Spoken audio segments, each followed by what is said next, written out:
The Peter Schiff Show. Well, it is Wednesday afternoon. Tomorrow is Thanksgiving Day. And of course, you know what that means. That means it's only 2 days until Black Friday, right? The one day of the year where Americans make their annual pilgrimage, where they stampede to the nearest mall to buy stuff that they really don't need and certainly can't afford. And they go deep into debt in order to buy it. Although, you know, now the Black Friday's events are actually starting on Thursday. It's almost like an entire black weekend, or maybe black and blue, based on the bruises that people might pick up as they bump into one another, trying to buy a flat screen television set for $99. Although I believe, and based on all the even anecdotal evidence, and I've been talking about this for a while, that this is going to be a pretty weak holiday shopping season. I bet the weakness begins with Black Friday, and that would include the internet version, Cyber Monday. I think by the time we get the sales numbers next week, it's going to be pretty dismal as far as what the retailers were able to rack up from their overly indebted, underemployed customer base here in the United States. And I'm going to get back to this topic of consumer spending and Black Friday a little bit later in this podcast, because I really want to get into a lot of the economic news that came out so far this week. A lot of it is going to relate to consumer spending, and then we'll bring that back to Black Friday and all that. But I really want to get started, too, by talking about the news that drove the euro down this morning. Again, more rhetoric coming out of Mario Draghi, the head of the European Central Bank, designed to drive down the euro, talking about expanding the QE program, making it even bigger, including, a two-tiered system. I mean, whatever he's talking about, he's trying to get the markets to think that they're going to go even bigger. Right? Even though they have very easy monetary policy, we're going to ease it up even more. Right? We have negative interest rates, but they're not negative enough. And why is it that Mario Draghi is so determined to talk down the euro and to talk up inflation? And it's because he is in pursuit of the holy grail of Keynesian economics, modern Keynesian economics, inflation. Right? If only we can succeed in increasing the cost of living at a faster pace than it is currently rising, then we can create prosperity, right? This is the modern day thinking, that if we can just get the cost of food to go up a little bit faster, if we can just have the cost of shelter to go up a little bit faster, if we can just get the cost of energy to go up a little bit more, we can get the cost of healthcare, clothing, education. If we could just get all the bills that the average European gets or incurs every day, every month, if we could just get those bills to go up a little bit quicker, right? A little bit faster. If we could just make life a little bit more expensive for everybody across the board, then it's going to be fantastic. Then everything's going to be great. We're going to have more economic growth. We're going to have more employment. Everything's going to be great if we could just get prices to rise a little bit faster. Not too much faster, mind you,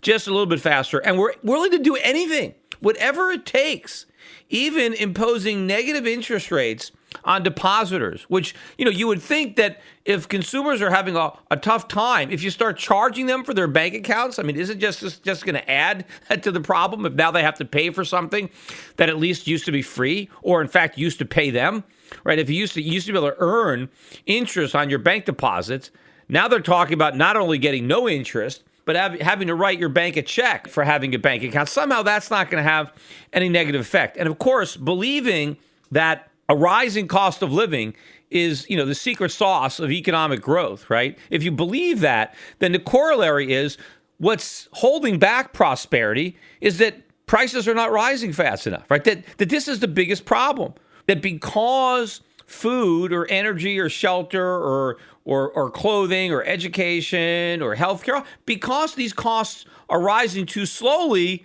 it's screwing up everything. like these people are sitting around in France, and what's really worrying them and bothering them, it's not so much the terrorist attacks, it's that they're the latte that they're sipping is not expensive enough, or where they just bought a baguette and it's only a little bit more expensive than the baguette they bought last year. And they're just thinking, I wish this thing could cost even more. If it could just be 2% more expensive as opposed to 1%, my life would be so much better. Everything would be better if only the cost of this piece of bread was higher, or the sauce that is going to be on my on my meal. If I could just get this. I mean, does anybody believe this?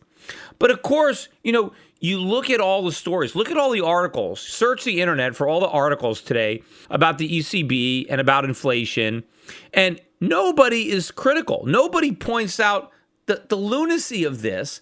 All of this simply to get the CPI to rise a little bit faster than it's already rising. It's not even falling. It's rising just slowly. And these clowns are saying, we just want to make it rise a little bit faster. Why don't they just do this? Why don't they just impose a tax? Why don't they just increase the VAT? If they think it's so important that prices be higher, well, just raise the VAT. It's real simple. Why do it this roundabout way? Why do it by printing a bunch of money, buying a bunch of government bonds? If your real goal is to get consumers to spend more money when they buy stuff, just increase the VAT. You can increase the VAT a little bit every year, and presto, you got exactly the amount of inflation that you want if your real goal is to raise prices. But you see, that's not really their goal. Because if it was their goal, they would just raise the VAT. See, their real goal is to wipe out debt. Their real goal is to lower real wages. But they can't come out and say that, so they got to make up this nonsense. But the problem is, everybody lets them get away with it. Academia lets them get away with it. All the journalists let them get away with it. Nobody calls out the central bankers on the ridiculous nature of what they're asserting. That prosperity comes from making things more expensive, when it's actually the reverse. Prosperity comes from reducing costs. That's where standard livings grow. It's when the things that you need, when the things that you want become less expensive and therefore more affordable. Since nobody has an unlimited amount of money, your consumption is limited by your income. And what can help your income grow is your cost of living going down. As things get cheaper, you can buy more stuff. And things that you couldn't afford become affordable.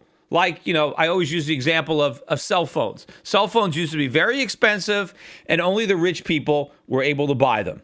Now, everybody, even poor people, you get your free Obama phone, but anybody can afford a cell phone nowadays, right? Yet, at one point, it was the privilege of the very few, not even the 1%. I mean, even the 1% of the 1% initially had cell phones. But they're so ubiquitous now because the price went down. And if the price had gone up, if the first cell phone had been the cheapest cell phone and the price had just gone up, even if it only went up 2% a year, nobody would own cell phones. Everybody owns them because the price went down. And the same thing is true for everything in the economy. Falling prices is what lifts standards of living. It's what really increases demand. And falling prices result from a productive economy. That's what happens. Inflation results from government meddling, government interference, and it doesn't make things better. It only makes things worse. Speaking about making things worse, let's go back and go over the economic data that has come out thus far this week. It's been a mixed bag, but most of it, I believe, has been negative. Even the stuff that's positive, if you look, beneath the surface, you realize that there's actually a lot of negatives in what is being purported to be positive news. But on Monday, we did get the manufacturing PMI number, which was supposed to come out at 54.5, which would have been an improvement on the September number of 54. Instead, we got 52.6, and that was the lowest number in 2 years for manufacturing. And I've been talking about this a long time on the podcast. The manufacturing recession is already here. And, the mainstream will acknowledge this, but they don't even think it matters. They think that, manufacturing is so small a part of the economy that it doesn't really matter, which, of course, that statement says so much, because admitting that it's such a small part of the economy, that's part of the problem. It can't be a small part of the economy. The fact that it is a small part of the economy is a problem in and of itself.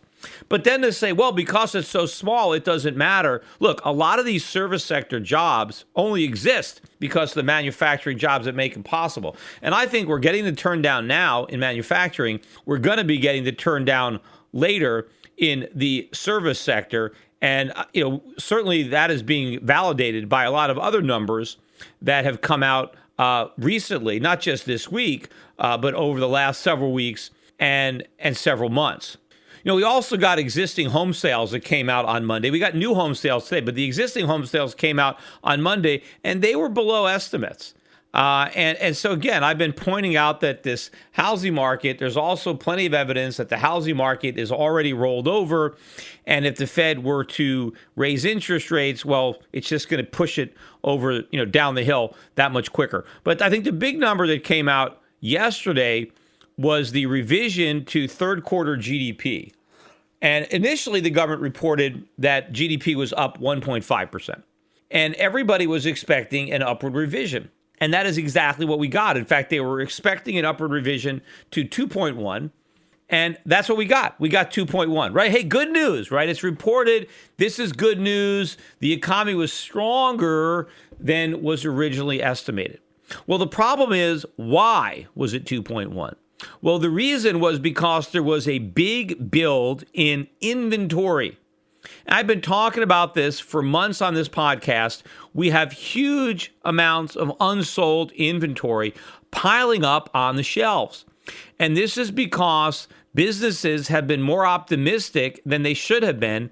Thanks to the Fed and all this rhetoric about a recovery, we have caused businesses to make the mistake of buying too much inventory. And of course, that mistake shows up as a positive for the GDP because all the stuff they ordered is in the GDP. In fact, if businesses had not made this mistake, had we not gotten the big jump in inventory, instead of 2.1 for the third quarter, we would have had 1.2. And that is a huge difference. The other big factor that kind of renders the number meaningless anyway is that the government assumes that inflation is just 1.3% on an annualized basis. And I don't believe that for a second. I mean, just if you look at health insurance alone, these prices are rising so rapidly that I'm sure the average American's cost of living is up by more than 2% just on healthcare. Even if you don't even count what he's paying extra for everything else, just the increase, because people's health insurance are going up 10%, 20% in a year. I mean, huge numbers. To say that the entire consumer price that we pay is up 1.3%. But of course, that's what the government assumes. But what happened today, and probably as a result of more bad economic news that I will get into, but the Atlanta Fed just reduced their estimate from fourth quarter GDP from 2.3% down to 1.8%. So what the third quarter giveth, the fourth quarter taketh away already, and nobody seems to care. And again, this number could still be too optimistic based on a lot of the other data that has been coming out. But now we're looking again at fourth quarter GDP at 1.8, according to Atlanta Fed. And of course, the consensus is still around, 2.8 or something like that. I mean, they're up in the nosebleed territory. I mean, of course, the consensus is going to gradually be reduced, which is always the case. They always start off overly optimistic, and then they gradually ratchet down their expectations. And sometimes if they ratchet them down enough, then they can actually surprise to the upside, and they can say, oh, look, the numbers were better than we thought. But they were only better than they thought recently, not better than they thought, months ago when they first started thinking about it. But also buried in that GDP report were some other very bad numbers. For example, there was a 4.7% decline in corporate profits during the quarter. That is the biggest decline in corporate profits since 2009. Now, think about this. Corporate profits are plunging and inventories are exploding because customers aren't buying. So sales are down, profits are down. What does that tell you is coming with respect to layoffs, right? If companies aren't profitable and their customers aren't buying their products, they don't need all these workers. They have to cut costs somehow, and so layoffs are coming.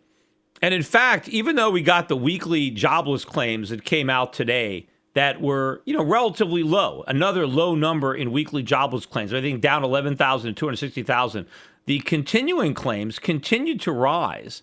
And they're now at, I think, a 2-month high as far as continuing claims for unemployment. So that is a disturbing trend that you would think if the Fed really was data dependent, they would be cognizant of, in that, wait a minute, maybe these employment trends are starting to reverse. And the weakness in corporate profits and the weakness in consumer spending, retail sales, all of that should be a pretty good indicator that that is coming. Now, we also got the consumer confidence numbers for November that came out yesterday, and they were expecting 99.6. Instead, we got 90.4. That's almost 10% below the expectations. This was the lowest level for consumer confidence in 14 months. 14 months. And, the Fed is just getting ready to raise rates because the economy is supposedly finally ready for it. Yet consumer confidence is at a 14-month low. Consumers were a lot more confident 14 months ago, right, when the Fed said they couldn't raise rates. But now they're saying everything is perfect, we're going to raise rates, and they're getting economic data that would suggest that they should be doing the opposite if you buy into their Keynesian playbook. Also, the Richmond Fed Manufacturing Index came out yesterday. Last month was -1. They were expecting it to improve to +1. And instead, we got -3. So not only didn't it get better, it got worse. This is the third month in a row that it's declined. And if you look at the decline in wages, which is a component of this survey, wages saw the biggest drop in 4 years. And remember, Janet Yellen, data-dependent Yellen, is saying that some of the data she wants to see is wage growth. Well, if you look at the economic news that's coming out, we're not getting the wage growth. But the data that came out today that really caused probably Atlanta Fed to ratchet down their estimate for GDP was the personal income and spending numbers. And personal income did rise by 0.4%, which was in line with expectations. But personal spending was supposed to rise 0.3.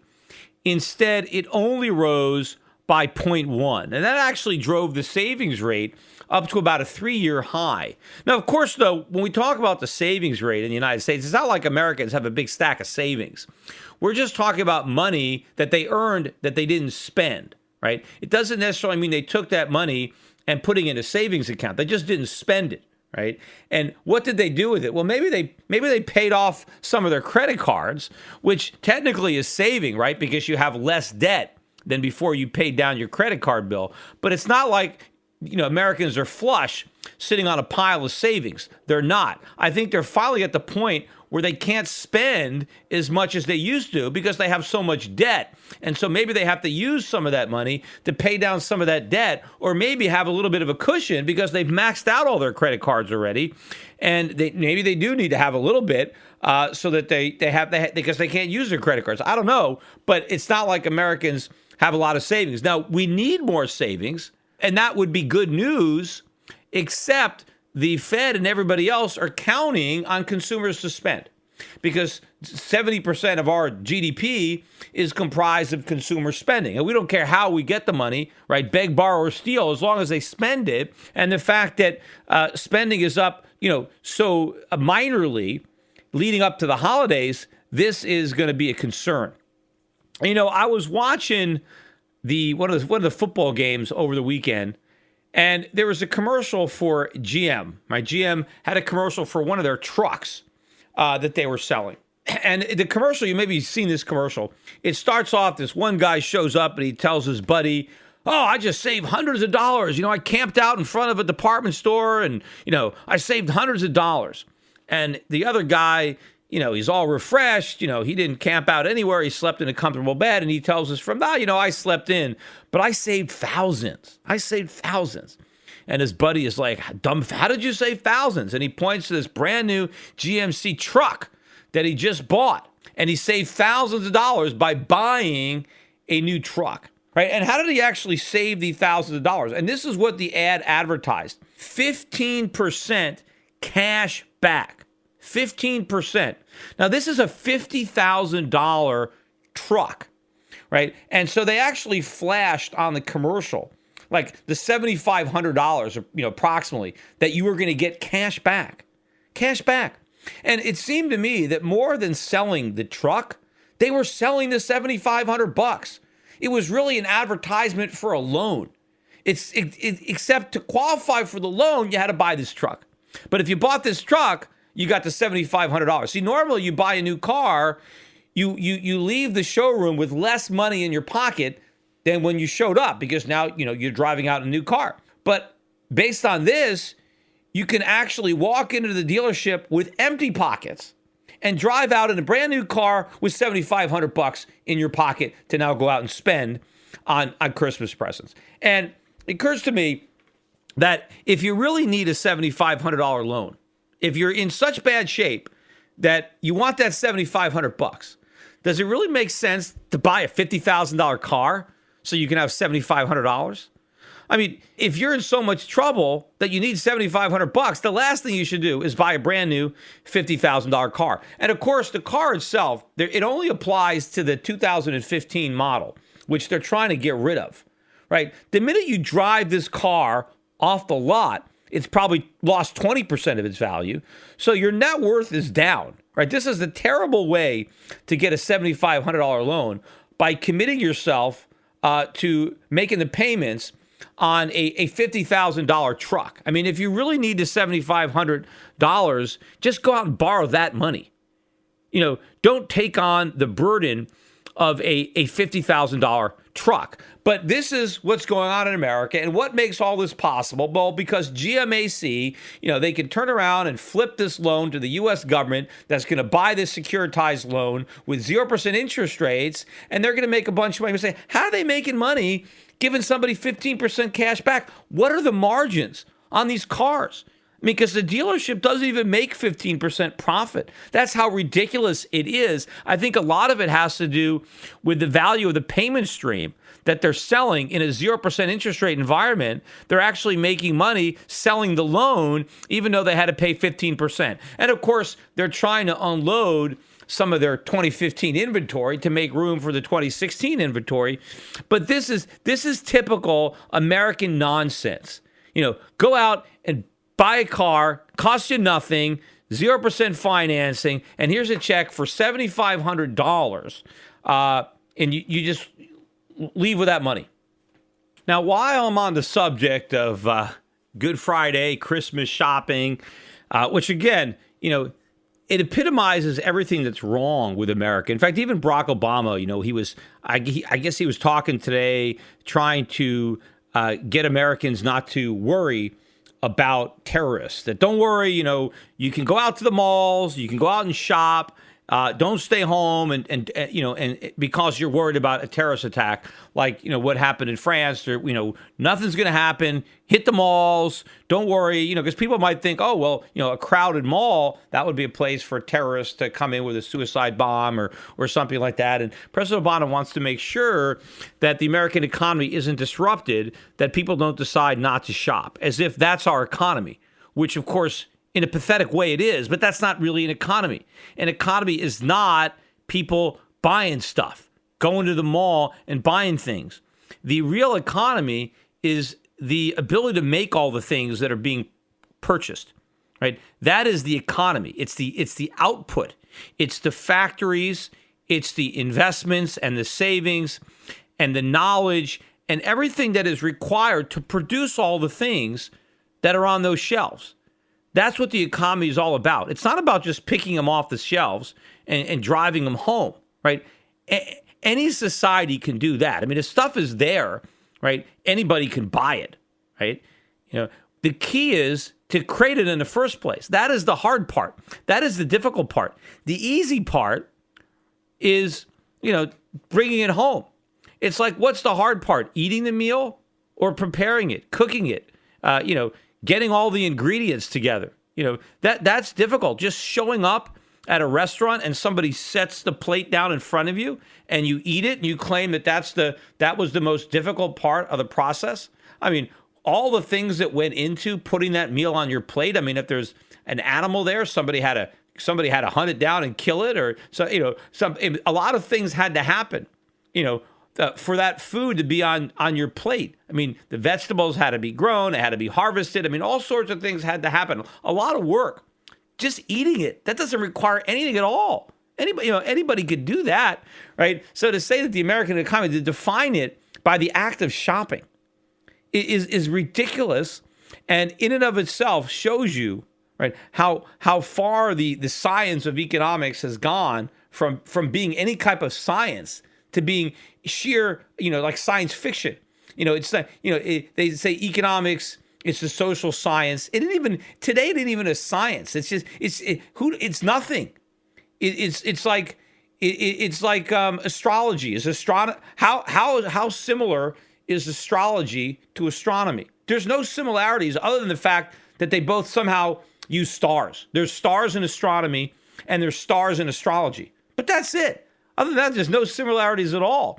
And so today, what passes for economics really has nothing in common with legitimate economics. But getting back to shopping and Good Friday and your Christmas, I want to call everybody's attention again to my father's books that are available at schiffbooks.com. Now, we had run out of The Biggest Con and the hoax, the great income tax hoax. And I did happen to find somebody who was friendly with my dad who had a few boxes of both. And so I was able to buy the boxes that she had. And these are brand new. She had got them directly from my father. And so they're also boxed up, new, never been read or opened. So we do have a few more boxes of those books. And again, I recommend them, The Biggest Con and The Great Income Tax Hoax. And The Great Income Tax Hoax was a book that I actually helped my dad do the research on. And it's a fantastic, really explanation of taxation in America and the Constitution, well beyond just the income tax. A really good explanation of direct versus indirect taxation and what the Founding Fathers meant by it. And so these books are great books from an educational perspective. Certainly The Biggest Con, people ask me all the time, how did I know what I know? Where did I learn my economics? Well, The Biggest Con, my father is how I learned it. And so if you read The Biggest Con, you'll have a pretty good idea of what formed the basis of my thinking. And it's a great book. But I've also added to the library the Social Security Swindle, which I have the hardcover. All the other books, I only have the soft covers, but I have the original hardcovers of the Social Security Swindle. And I only have 2 boxes. I don't have a lot of these, so there's not that many. And again, my father's subtitle on this is Social Security Swindle, How Anyone Could Drop Out, right? I'm not advising that you try to drop out of Social Security. I'm not advising that you try to stop paying your income tax. It's just to have this book to read about Social Security and to just have another book written by my father, by Irwin Schiff. And of course, all these books are going to be signed by me. And I am also adding to the bookstore for the first time, The Federal Mafia. Now, I've talked about The Federal Mafia. The Federal Mafia is my father's last book, and it is the book that was banned.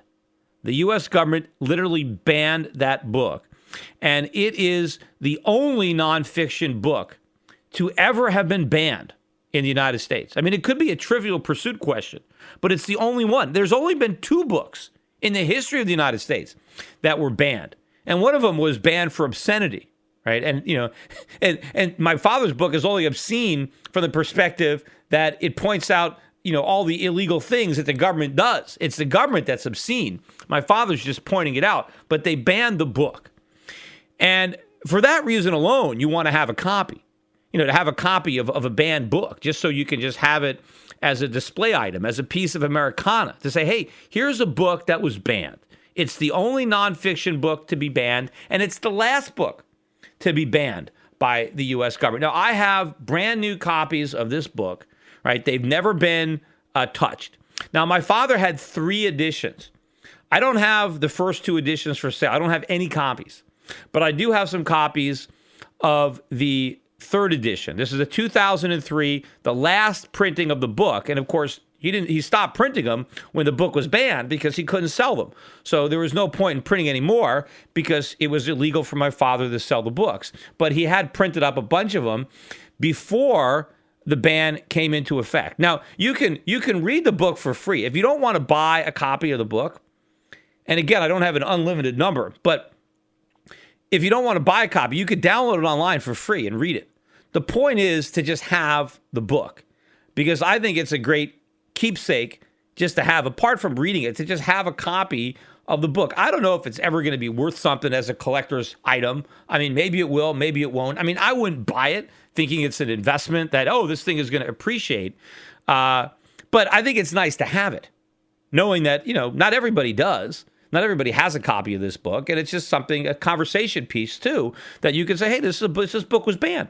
But there's a lot of great information in the book on the income tax. It really lays out, this is his last book that he wrote, so it had all of his thinking up until that point. And he originally sold the book for $38. So it's a big book. It's paperback, but it's trade paperback. It's a big book. There's a lot in there. There's a lot of charts. There's a lot of reference material in there.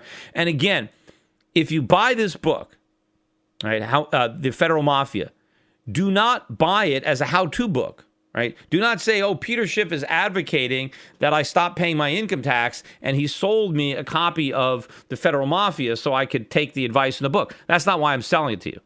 I'm advising that anybody who buy this book not follow my father's advice, right? I'm saying to buy the book so you can read it, so you can appreciate my father's position, and you can see the strength of his argument, right? And it's really laid out in a very compelling way. And you can say, hey, this guy wasn't a criminal. He really was a political prisoner. He was very sincere in what he believed, and I can see that in the logic with which he lays out his case in the Federal Mafia. But I also think that you should have a copy of the book just to have a copy of it, just to have a copy of Irwin Schiff's banned book. I'm certainly keeping a number of copies for myself because I want to have them. I'm going to give some to my kids, but I have more than I need, and I want to make sure that the books are out there and that my father's legacy is preserved and as many people as possible get exposure to the book. But, when you read the book, I would treat it carefully. Don't try to spill coffee on it. Don't, be careful when you turn the pages. Because I think after you read it, you want to keep it in a mint condition. You want to have it so it looks like a new book. Just, so who knows? Who knows 50 years from now, 100 years from now, might the book have some value beyond the $45 that I'm selling it for? And I'm selling it for a little bit more than what it originally sold for 12 years ago, but not much more. And look, I've gone online. I've seen these books offer for sale. Go to Amazon. There are people trying to sell them for thousands of dollars a copy, which is crazy. But all of my father's books are on Amazon for $100, $200 a book, a copy, right? Because people think, people want these books. There's not that many there. I've got books, and I'm not trying to sell them for hundreds of dollars a copy. I want to sell them at a price that will distribute them so people can afford to buy them, but I'm not giving them away. People say, why don't you give them away? Well, then I'd have no books. Everybody would take it for free. If I said, sign up for a free book, there'd be no books. So the only way to make sure that the people who will value them get them is to charge money for them. But I don't want to charge so much money as to be obscene. I charge just, a very fair price for a book. And of course, all these books are autographed by me. So if that adds any value. And by the way, what I am doing is I'm throwing in a copy of The Kingdom of Malls. I still have plenty of copies of The Kingdom of Malls. And I love that book, and I sell it for $25 a copy. But if you want to add it to an order, if you buy a copy of The Biggest Con, you buy a copy of The Federal Mafia, if you want to throw in a copy of The Kingdom of Malls, you can have a copy for $15 instead of $25. Anyway, everybody, hope everybody has a great Thanksgiving, and keep tuning in to the Peter Schiff Show for more of these podcasts. Attention listeners, I have an urgent message for you. We're in the middle of a war. The global conflict is destroying the lives of millions without a single bomb being dropped. It's called the International Currency War, and your bank account has been drafted to fight. The victims in this conflict are our currencies, the dollar, the euro, the yen, the pound. They are all heading to zero as irresponsible central banks compete to see who can print the most the fastest. But there's one form of money politicians and central banks can't destroy: gold. Today, it's more important than ever to understand the value of gold in your portfolio and to keep a close eye on major market developments. Subscribe to my monthly videocast and you'll be the first to hear my latest analysis on gold investing and the currency wars. Visit goldvideocast.com right now to subscribe for free. I call the dot-com bust, then the housing bust, and I advise clients to diversify into foreign equities and hard assets while the rest of Wall Street laughed at me. Now I want to keep you up to date on the next crisis that is brewing. My Gold Videocast also includes personal interviews I've conducted with other contrarian investors like Jim Rickards and Axel Merck. Gold has gone up 256% since 2003, but it has a lot further to go. Don't miss the rally. You can prosper during this time of currency wars, but only if you stay educated. Get a free subscription to my Gold Videocast at goldvideocast.com. That's goldvideocast.com.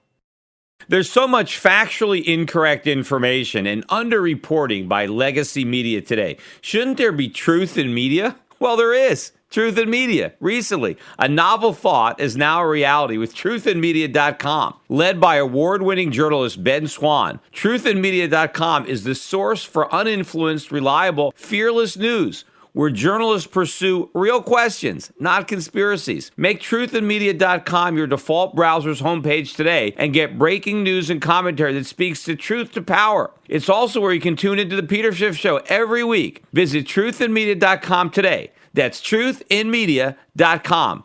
Access to Truth in Media RSS feed by visiting truthinmedia.com/feed.